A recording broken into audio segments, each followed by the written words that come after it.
Huh, are you serious? I unintentionally raised my voice to a plea from Bob, my senior from my high school fencing team. I can only ask you. Bob, now kneeling before me, pleads, please, I beg you. I'm Tom, a 32-year-old office worker.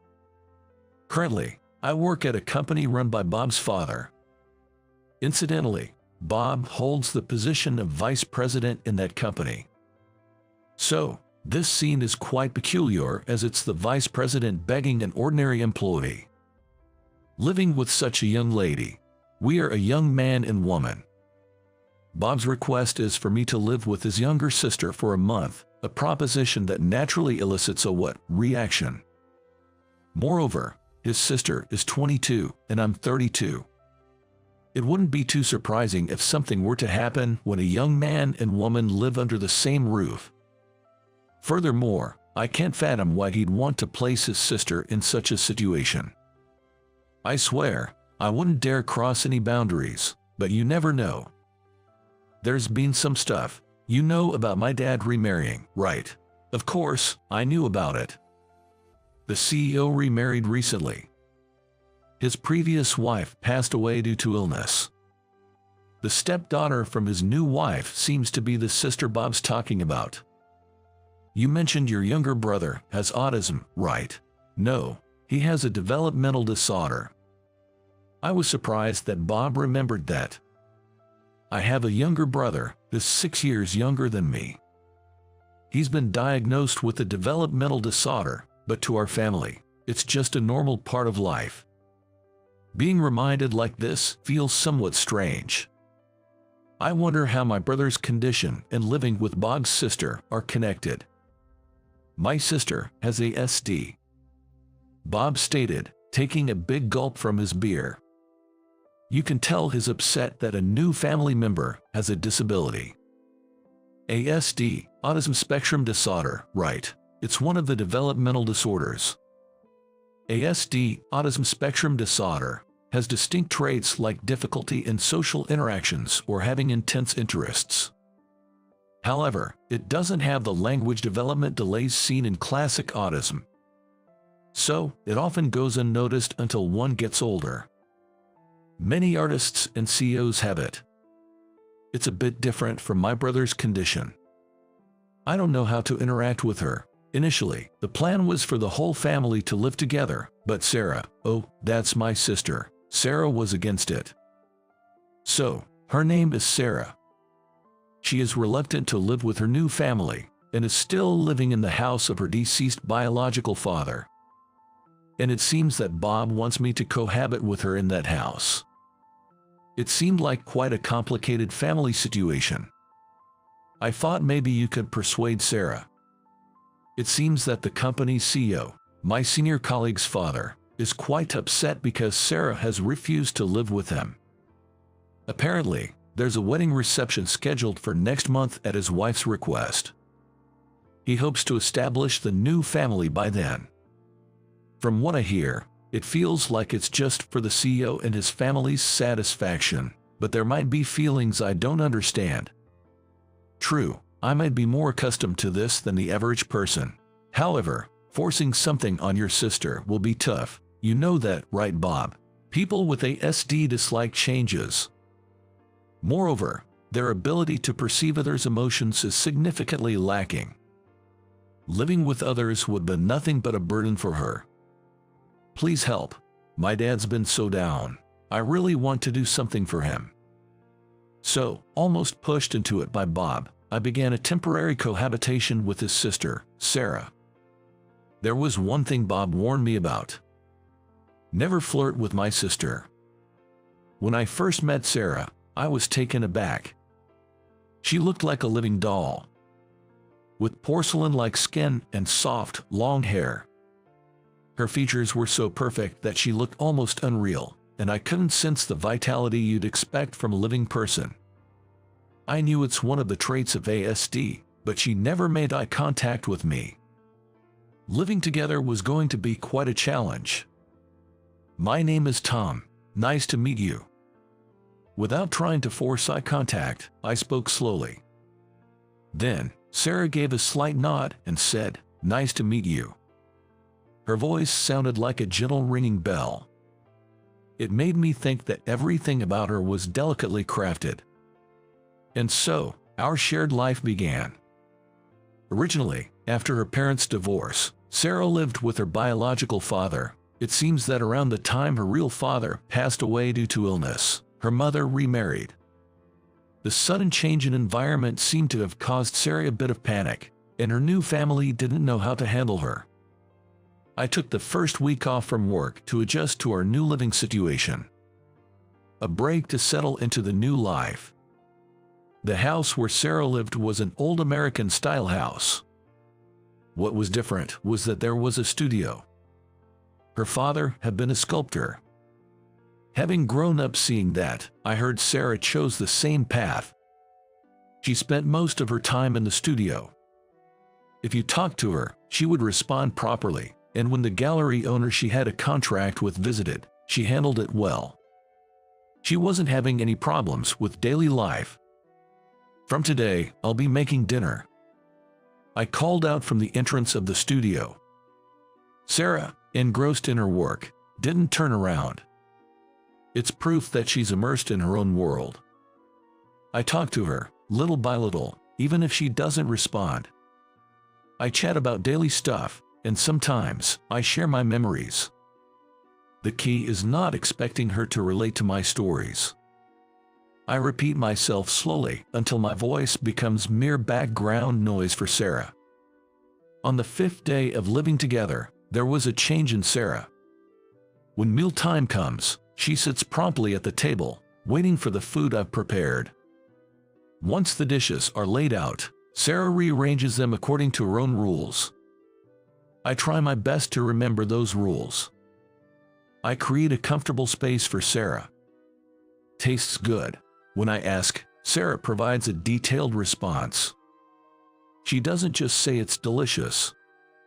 She specifies things like, "The seasoning on this ingredient is perfect and wonderful," aiming to convey the exact sense of delicious. I nod in agreement as I listen. This became our routine. "Tom, look at this." While I was working remotely in the living room, Sarah, coming out of her studio, called me over. In her hand was a small wooden horse carving. Its smooth curves were unique, making it look rather mystical. "It's beautiful, isn't it?" "This is beautiful, right?" It was surprising to see Sarah, who usually struggles with empathy, seeking affirmation from me. Seeing her overcome her challenges made me adore her even more. "It's beautiful, truly. Everything you create has this smooth, mystical, beautiful essence." Hearing my thoughts, Sarah nodded with joy. In truth, the first time I saw one of Sarah's sculptures, I was floored by her talent. It made me think, this is what they mean by gifted. The world I see must be entirely different from the one Sarah perceives.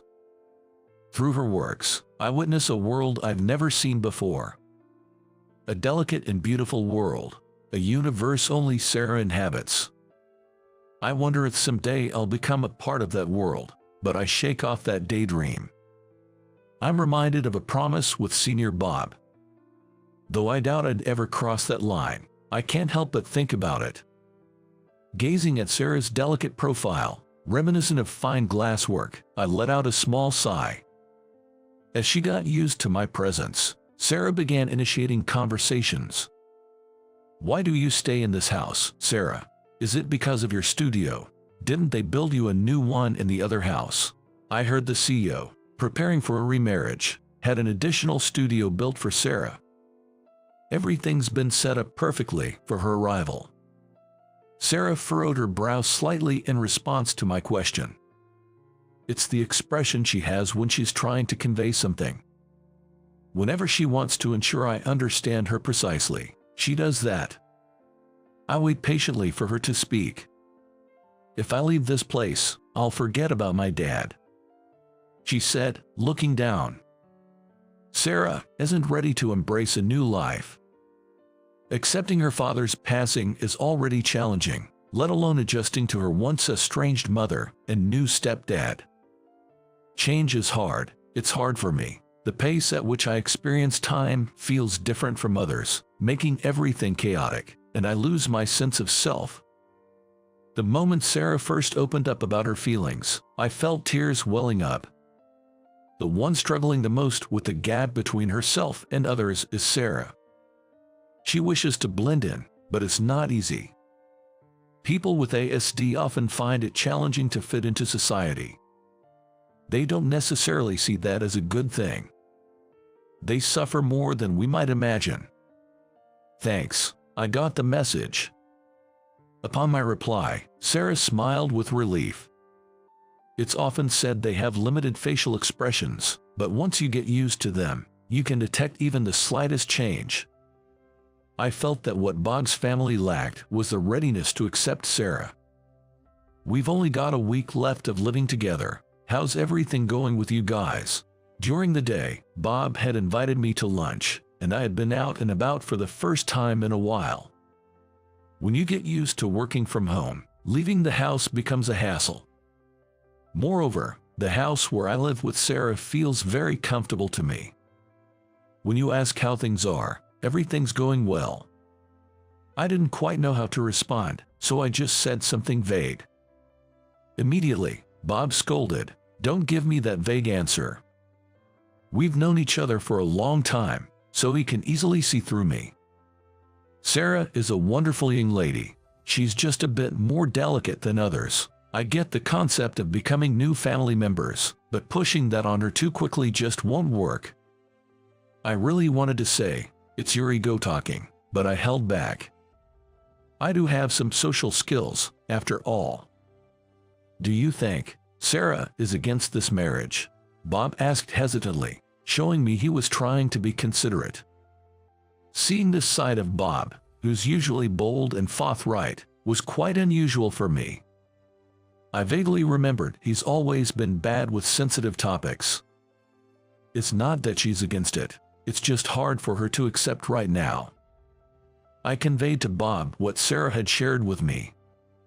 I explained how important it was for Sarah to spend time in that house, cherishing memories of her real father. "I understand that, but..." Bob made a face as if he'd swallowed a bitter pill. He probably didn't want to see the dejected look on his dad's face. Everyone's pulling each other in different directions with their caring feelings. If someone doesn't give in, they risk tearing the family apart. We should give it more time, I firmly told Bob, who replied, "Got it," without much enthusiasm. That day, the sky had been overcast since morning, giving me an ominous feeling. They say there's a thing like feeling down due to the weather, and I tend to get headaches before it rains. To add to that, there was this tension in my left shoulder, causing me to rotate it multiple times. Eventually, my back started hurting. Oh, this is bad, I realized based on past experiences, but it was too late. I felt a sharp pain in the depth of my left chest and sat down on the spot. Calm down, I murmured to myself while taking deep breaths. I have a congenital heart defect. I've always managed to coexist with this condition, but occasionally a seizure starts. I do have my medication, and as long as I don't panic, I'll be okay. I repeated it in my head like a spell, thinking of my mids, and suddenly realized I'd been careless, as I hadn't had a seizure recently. I left them at my apartment, having started living together with Sarah. I had the pills I take after every meal. Realizing I'd forgotten the meds I take during seizures, I wanted to kick myself for my past carelessness. "Tom, what's wrong?" Perhaps hearing me fall, Sarah, who usually doesn't leave her studio, peeked out from the entrance of the living room. Seeing me, clutching my left chest and groaning, Sarah's face turned pale. She immediately turned on her heel and ran to the studio. I assumed she had fled to the place she felt safest due to the unexpected crisis, but Sarah returned, her face still pale. She held her cell phone in her hand. While looking at me, she seemed to be calling 911. Listening to the instructions from the other end, Sarah reassured me. "It's okay. The ambulance will be here soon." Breaking into a sweat, I tried to give her a reassuring smile. I just hoped to make Sarah feel a little better. In response, Sarah gave me a gentle smile. In that moment, it felt like our hearts truly connected. And then, my memory faded. I woke up in a hospital bed. Oxygen was being administered, and I could hear the familiar beeping of the ECG machine. Trying to move my hand to press the nurse call button, I realized I couldn't. Sarah held my right hand tightly in both of hers. She was bowed down, pressing her forehead to her hands in prayer. "She's so beautiful," I thought. Feeling the cold touch of Sarah's fingertips, my affection for her deepened. "Sarah, I'm okay now." I wanted to sound more reassuring, but all that came out was a hoarse whisper. Hearing my voice, Sarah looked up with a startled expression. Our eyes met for the first time. In her clear, beautiful eyes, I saw my weakened reflection. "Are you really okay? You're sure you're okay?" Sarah kept asking. I kept reassuring her, "I'm fine," over and over. I kept reassuring Sarah, "I'm not in pain anymore and I'm fine," over and over until she was convinced. At some point, a nurse entered and scolded us, asking, "Why didn't you use the call button?" Sarah and I shared a brief laugh. "Why, you ask? That's something only Sarah and I would understand." I believe by sharing these little secrets, I'll get closer to Sarah. In the end, our living together had to be paused due to my hospitalization. I wanted to get discharged as soon as possible, but I was told some tests were necessary. Every day, Sarah came to visit me in my hospital room. Whenever she was leaving, she'd always ask, "When are you coming back?" I guess this is when one person finds another true leader. I pondered whether feelings of liking someone stack up like layers in a mill of fuel and eventually grow into cherishing, missing, or loving someone. Our life together continued even after I got discharged. Today, I'm meeting up with Sarah and her parents to introduce them. Bob seemed to feel guilty towards me.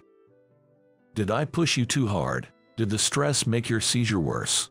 Bob apologized to me multiple times with such concerns. Honestly, it made me feel a bit awkward. Seeing Bob's different demeanor, I began to sweat nervously. "It's okay. Seizures are unpredictable. Sometimes they happen, sometimes they don't." I took out what I thought was a handkerchief from my pocket to wipe my forehead. But the next moment, I was startled. I genuinely thought my heart would stop. Because I realized that I wasn't holding a handkerchief. If there is a God, I prayed he wouldn't let Bob notice. But it seemed like my prayers went unanswered. Bob was staring at me with wide eyes. In my hand, I held not a handkerchief, but a piece of Sarah's cute underwear. I recalled that right before coming here, I had been helping Sarah with the laundry. It seems I mistakenly put Sarah's underwear in my pocket, thinking it was a freshly washed handkerchief. Such a thing normally wouldn't happen. But here we were, facing this bizarre situation. I swear it wasn't intentional. But would that excuse even matter? "Bob, please calm down. This was an accident, a surprising mishap, that's all," I tried to explain, holding up the underwear with the cute ribbon for Bob to see. Just put it away. It's embarrassing." I could feel the piercing stares of the staff from the corner of my eye. I felt like yelling out loud that it was just an accident. "You haven't flirted with Sarah, have you?" Bob inquired, trying to make sure. I raised my right hand and replied, "I swear I haven't laid a finger on her." "Of course, I haven't. But I do feel like our hearts are connected. I haven't laid a hand on her, I haven't. I've been sensing some affection from Sarah bit by bit." "I hope so." I smiled broadly and replied, "It's all good," as Bob, who looked at me with suspicious eyes, glared at me. A few days later, I took Sarah to a fancy restaurant.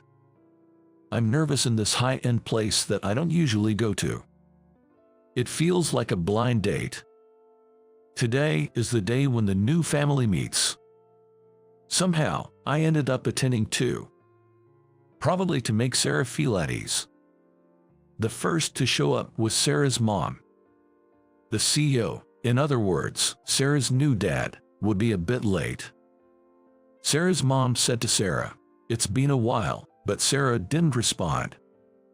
Seeing Sarah's usual attitude, her mom sighed heavily. She apologized to Bob. "I'm so sorry." Why apologize when there's no need? It seems like Sarah's mom doesn't really care for Sarah.